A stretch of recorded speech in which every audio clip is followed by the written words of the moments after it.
From whatever country you come, look at the ruins of the camp. Think, and do all you can, so your pilgrimage be not in vain, as was not in vain our death. For you and your children the ashes of Auschwitz are a warning. Act so that the terrible fruit of hatred whose traces you saw here will never grow a new seed, neither tomorrow nor ever.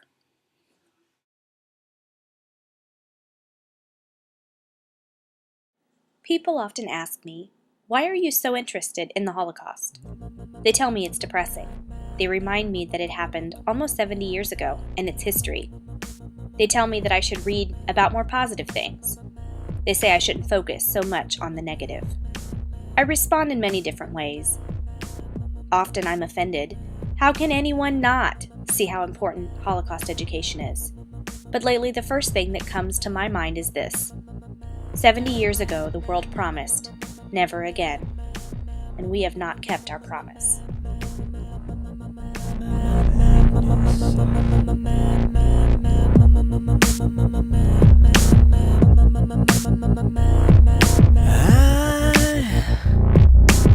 I can't get these memories out of my mind, and some kind of madness has started to evolve.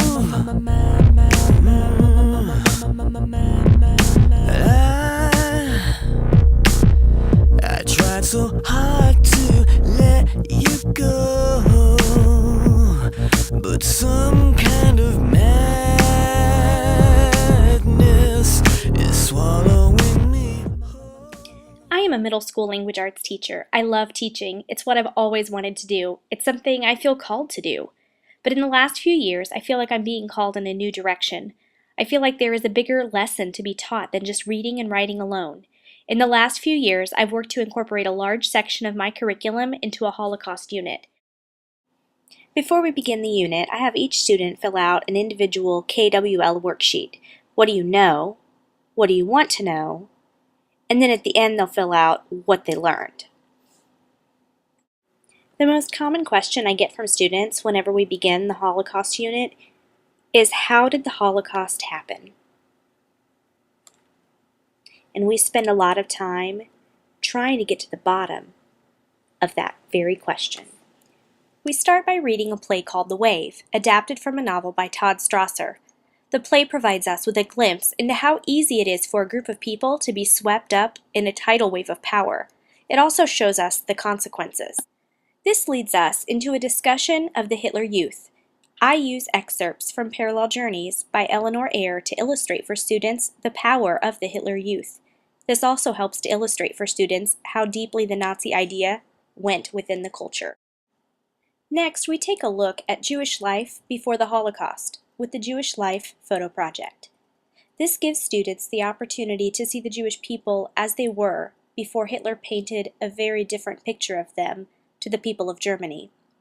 As part of this project, we also do a modern picture comparison, and it is easy for students to see that life then for European Jews was not that different than how we live today.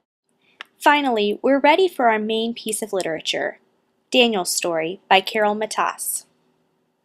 As we read Daniel's story, we work in other pieces of information along the way. The materials I pull in often relate to the topic or questions students ask. If time permits, we read the student essay, Walking with Living Feet, by Dara Horn. We also read an article from the Smithsonian Magazine titled, Can Auschwitz Be Saved? And we discuss the different opinions about the preservation of this historic site. We view survivor testimony from Centropa, segments from Oprah and Elie Wiesel's visit to Auschwitz, If You Cried, You Died with Mike Vogel and David Mandel, One Survivor Remembers about Gerda Weizmann, and when time permits, we discuss the importance and bravery of the rescuers.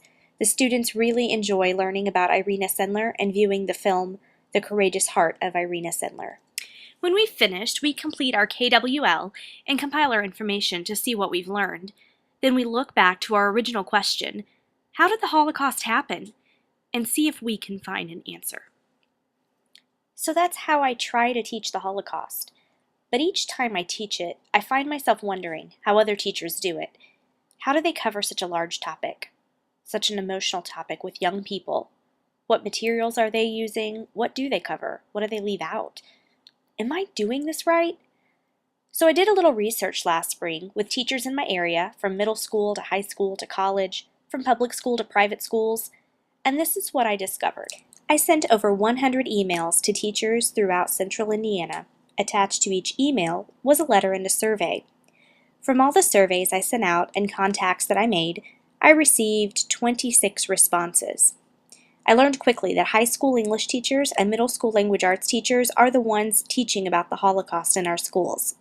The book most widely used in local high schools is Elie Wiesel's Night, and in middle schools, Anne Frank, The Diary of a Young Girl. From there, the responses varied greatly. I received a wide range of responses regarding other materials in classrooms used to impart this very important message. Take a look.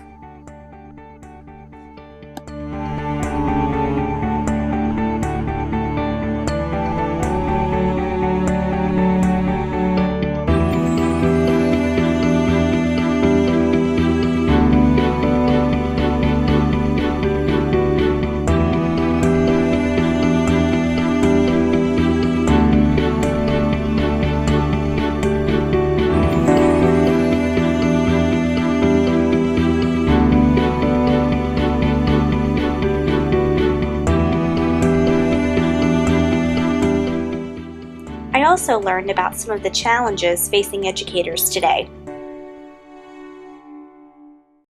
Location. Many teachers know about candles, but it's too far for them to drive in a school day. Several teachers expressed interest for a more centrally located museum or facility so they could take their students there for field trips. Raising funds. Teachers mentioned that money is tight. They don't have the money to purchase books.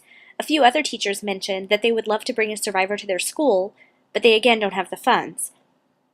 They expressed interest in learning how to raise funds in order to support these objectives in their schools.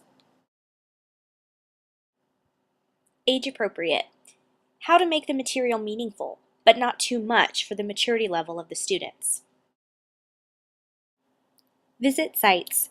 Several teachers mentioned their desire to take students to visit places like Auschwitz-Birkenau or the Anne Frank House, but they know that it is so expensive that the students wouldn't be able to afford a trip like that. On the other hand, they know that that kind of experience would change the lives of their students forever and make these events and this history so much more real. Cultural sensitivity. A few teachers mentioned that it is difficult to teach about a culture and a religion they know so little about. They don't want to say the wrong thing or be insensitive, but sometimes they feel uncertain. Students often have questions about Judaism that are hard for the instructor to answer, and it's difficult to do simple research online and find the answers to these more complex questions. What resources do teachers need to be more successful?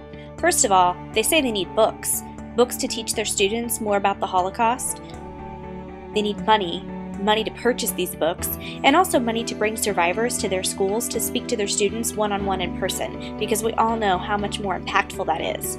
Also, teachers mentioned that they would love to have a website that has the latest books, graphic novels, and news and information about the Holocaust and research, Holocaust studies, to help them to stay current, because let's face it, teachers don't have a lot of time to sit down and do this kind of research, so to having a resource like that would be invaluable to teachers.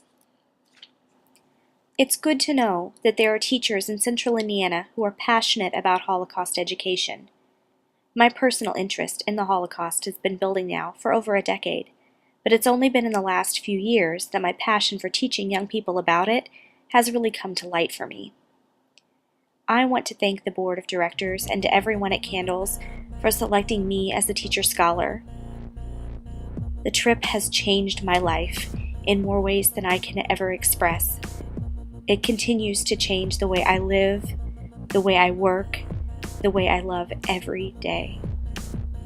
I hope this passion of mine never goes away and only continues to grow stronger, because I want there to be an end to genocide and an end to this madness.